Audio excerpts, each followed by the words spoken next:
I found out my younger sister was getting married through a grainy Instagram story posted by a mutual friend, and that was just the beginning of a nightmare that would eventually blow my entire family apart and end up on the evening news. Can you imagine the person you grew up with, the person you protected from every bully and every scraped knee, decides that you are the one person in the world who doesn't deserve to see them say, "I do"?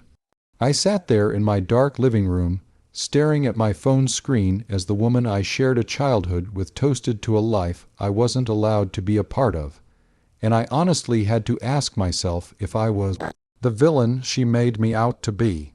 Was I really the monster for trying to warn her about the man she was marrying, or was she just so blinded by what she thought was love that she was willing to sacrifice her only brother to keep her fantasy alive?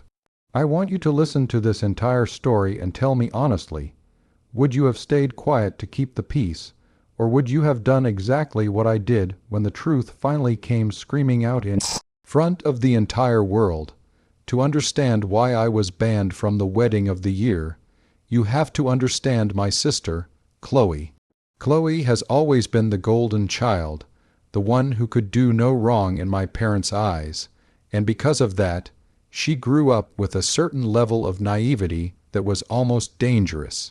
She's 5 years younger than me, and I spent most of my life being her shield. When our parents were working late, I was the one making her grilled cheese and helping her with her math homework. I loved her more than anyone, but I also knew she had a habit of picking people who were bad for her because she loved the idea of fixing them. Enter Mark. Mark was everything my parents wanted on paper. A high-earning corporate lawyer with a charismatic smile and a family pedigree that made my mother swoon. But the first time I met him, I felt a physical chill. He didn't look at Chloe like she was his partner. He looked at her like she was a trophy he'd just polished. He was subtle about it at first, making little comments about her outfits or joking about how she wasn't smart enough to understand his legal cases. I saw the way Chloe's shoulders would drop, the way her smile would slightly flicker out before she forced it back on. I tried to talk to her about it early on, but she shut me down instantly, telling me I was just jealous because I was single and bitter. My parents were no help either. They were so enamored by Mark's status that they ignored every red flag I pointed out. Things took a dark turn about 6 months into their relationship. I stopped by Chloe's apartment unannounced to drop off a birthday gift I'd bought for her, and when she opened the door, she was wearing heavy foundation on her cheek that didn't quite match her skin tone. When the light hit her just right, I saw the faint yellowish, purple bruising underneath. My blood turned to ice. I asked her what happened, and she immediately started stuttering, saying she'd walked into a kitchen cabinet. It's the oldest lie in the book, and we both knew it. I told her right then and there that Mark was dangerous, that this wouldn't be the last time, and that I would help her pack her bags that second. Chloe didn't cry. She got angry. She screamed at me to get out, calling me a meddling loser who was trying to ruin her happiness. That night, I got a call from my father. He didn't ask me for my side of the story.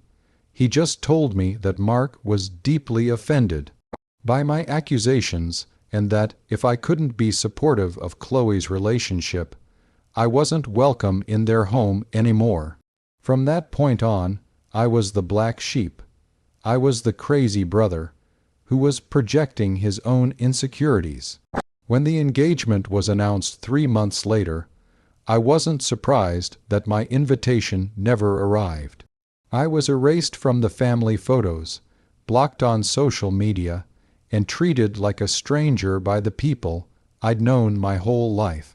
The months leading up to the wedding were a slow torture. I'd hear snippets from cousins or see photos through Finsta accounts. Chloe looked thinner, her smiles looked more forced, and Mark looked more smug with every passing week. I tried reaching out one last time a week before the big day, sending a long, heartfelt email telling her that no matter what happened, my door was always open and I would never judge her for coming back. She didn't reply. Instead, Mark replied from her account, telling me that if I showed up at the venue, he'd have security remove me and file a restraining order. He told me I was a cancer to their happiness. So, the day of the wedding arrived and I stayed home. I spent the day trying to distract myself, but I couldn't shake the feeling of impending doom. The wedding was a lavish affair at a high-end vineyard, the kind of place that looks perfect in photos but feels cold in reality. I knew there were hundreds of people there, all celebrating a union that I knew was built on a foundation of fear and control.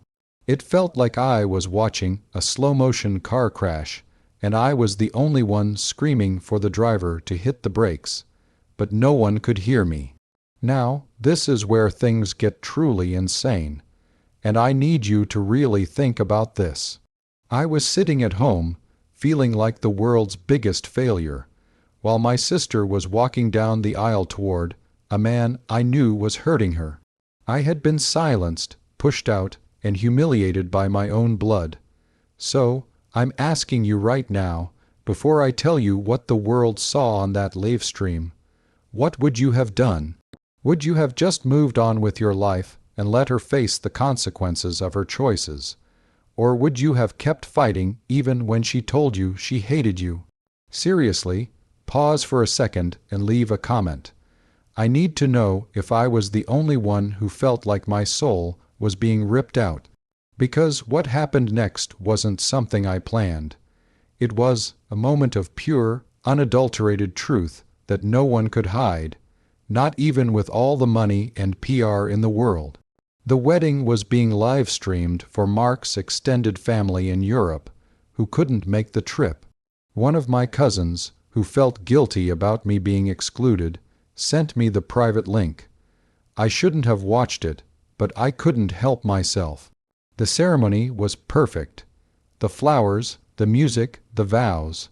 It was all a scripted masterpiece, but it was the reception where the mask finally slipped. The live stream was left running on a tripod near the head table during the dinner. Everyone was drinking, the music was loud, and people were moving around. Chloe and Mark were sitting at the center, surrounded by flowers.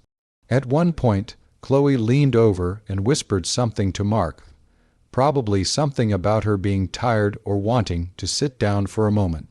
Mark's face transformed in a way I'd seen a dozen times, but never on camera.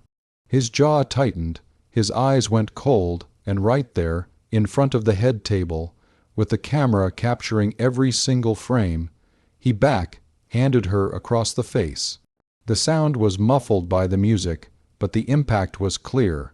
Chloe's head snapped back, her tiara shifted, and she went dead silent. My parents were sitting right next to them. My father looked away, and my mother just smoothed her dress and took a sip of champagne. They saw it. They saw him hit her at her own wedding, and they did nothing. I didn't even think. I didn't call the police first. I didn't call my parents. I recorded the screen on my phone, capturing those 30 seconds of absolute horror. I knew that if I didn't act immediately, they would bury it. They would delete the live stream, they would gaslight Chloe into thinking she tripped, and they would go back to pretending they were the perfect family. I uploaded the clip to Twitter and TikTok with the caption, "This is what my sister's perfect husband did at their wedding while my parents watched and did nothing. This is why I wasn't invited." I tagged the law firm Mark worked for, the vineyard where the wedding was held, and every local news outlet I could think of. Within an hour, it had 10,000 views. By the time the cake was being cut at the reception, it had 500,000. The internet is a terrifying place, but sometimes it's the only place where the truth can't be suffocated. I watched as the comments flooded in, people expressing the same rage I'd been feeling for a year. The aftermath was a whirlwind of chaos. Someone at the wedding must have seen the video blowing up because the music suddenly stopped and the live stream went black. But it was too late. The police arrived at the vineyard 20 minutes later. Because there was video evidence of a crime, they didn't need Chloe to press charges to make an arrest. Mark was led out in handcuffs, still in his tuxedo, while the guests looked on in total shock. My parents tried to stop the officers, screaming about discretion and reputation. But it didn't matter. The video was everywhere. It was on the morning news, it was the top thread on Reddit, and it was being shared by domestic violence advocates globally.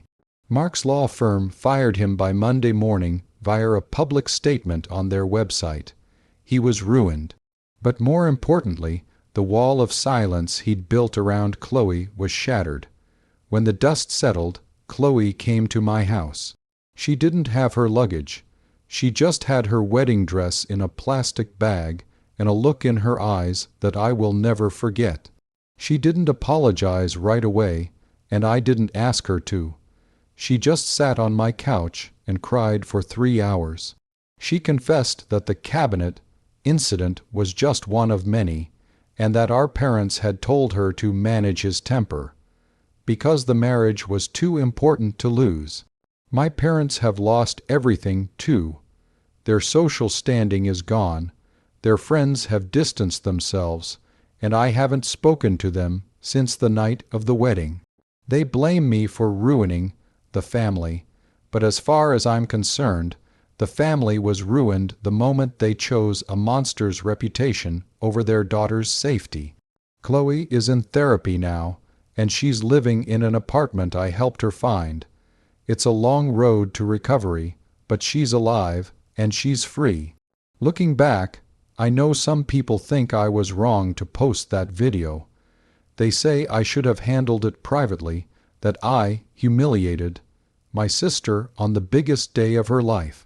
But I truly believe that if I hadn't made it public, she would still be in that house, hiding bruises and wondering if she'd survive the night.